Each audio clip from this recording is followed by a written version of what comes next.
So it's spooky season, but I mean, is it ever not spooky season on this channel?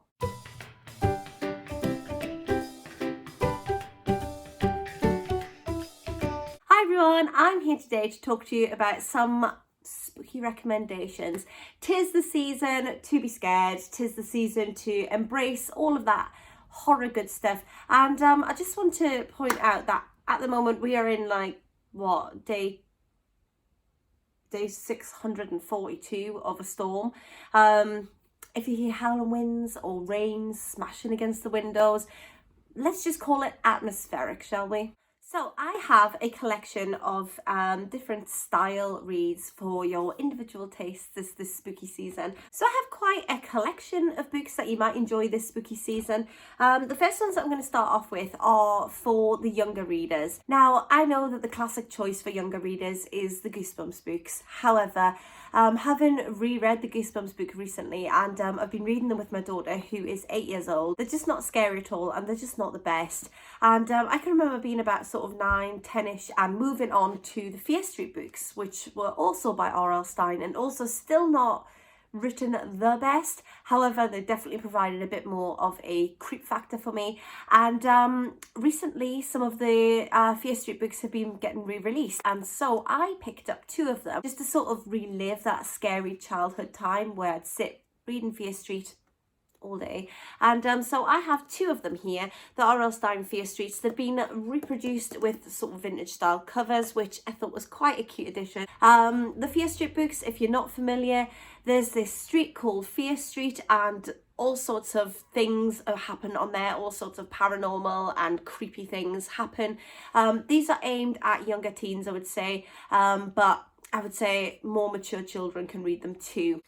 Going up a notch in the YA reads category, I have 2 books to recommend as well. We have Perfectly Preventable Deaths and we have The Merciless by Danielle Vega. Perfectly Preventable Deaths is by Deirdre Sullivan, and this one's a proof copy that I had a couple of years ago, so the cover's different, but the storyline follows 2 twin sisters who have recently gone up in the world. Their mum has married a fellow with a castle, and they have moved to this really remote area, to this castle, and there's something a bit unusual in the area. Girls go missing, and there is a back catalogue of all these girls that have gone missing over the sort of previous decades. And while they're there in this strange town full of strange secrets and strange situations, the 2 girls start to notice that they're drifting apart. Madeline is really into witchcraft and into the old ways and connecting more with nature, whereas Caitlin is going down the whole boy route, and she's fallen in love, and her new boyfriend seems a bit weird. And that's all I'm going to say about this book, but it was a really fun read, and it definitely has all those creep vibes that you need for the spooky season. And so The Merciless is a series. There is a fair few of these books. I did buy this because I saw that it was Mean Girls meets the occult, and I thought that sounds like my thing. And this is a really brutal YA. This reads a lot more like a Stephen King novel. I think there is just so much brutality in this that it's not for the faint of heart. However, it's about a girl who goes to this new school, and there are a group of girls who are just perfect, and they're the popular girls, and everybody wants to be them, everybody wants to be friends with them, and this girl ends up making friends with them. However, as to be expected, not all is as it seems, and there is something wrong with this group of girls. We have witchcraft, we have the paranormal, and we have a really good tale of just high school meanery with a savage twist, and I really enjoyed this one. Next, I've got 2 reads that are for the non-fiction fans out there. The first one is the one that I've mentioned several times on this channel, and it's this one. This is Paranormal Intruder, and this is by Caroline Mitchell. This is a true story of a haunted house in the UK, and it's about a poltergeist infestation.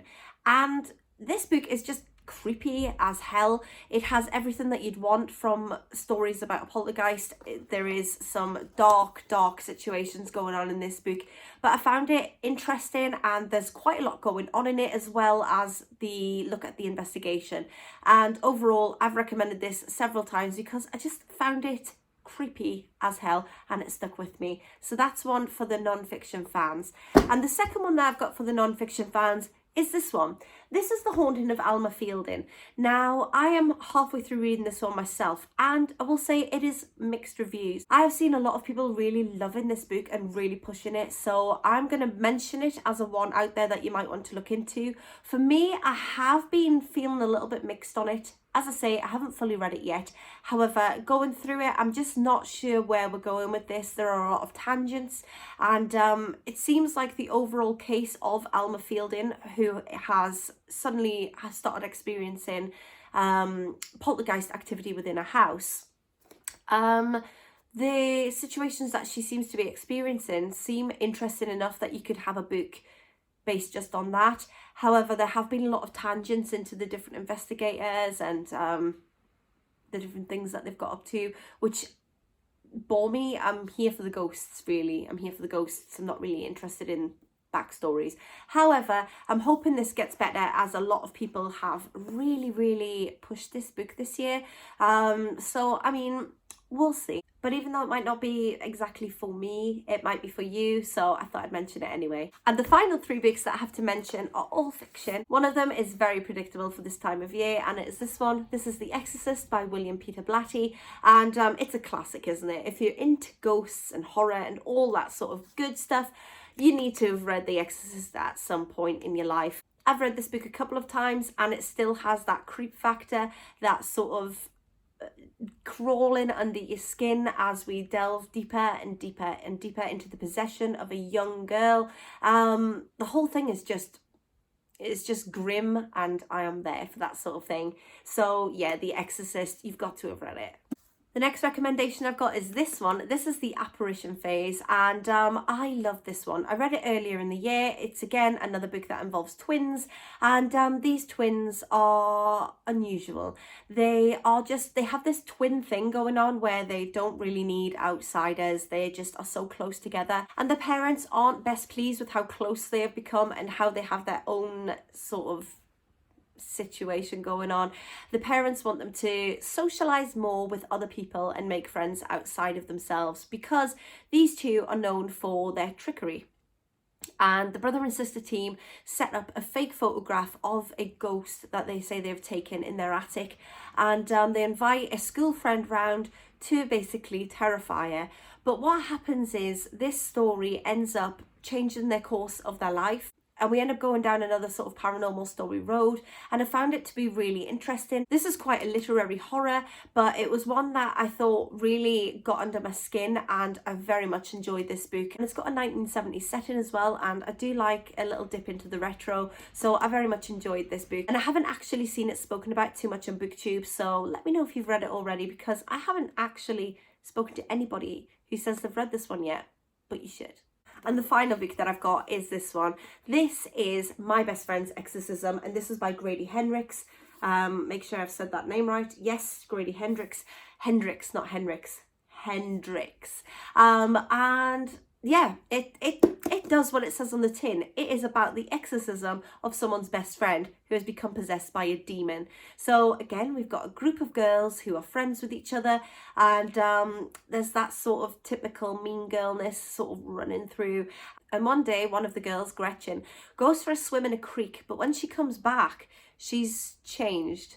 She appears to be possessed by a demon, and this demon isn't even subtle. This is like a full-on demon, and no one seems to believe Abby that her best friend is possessed by a demon. So it's left down to Abby to try and sort this whole situation out. This is lively, fun, creepy and brutal all rolled into one. I love this one, and it's perfect for this time of year with all of the ghostly goodness that's going on. So there you go. That is a nice collection of scary reads for you to get sunk into this season.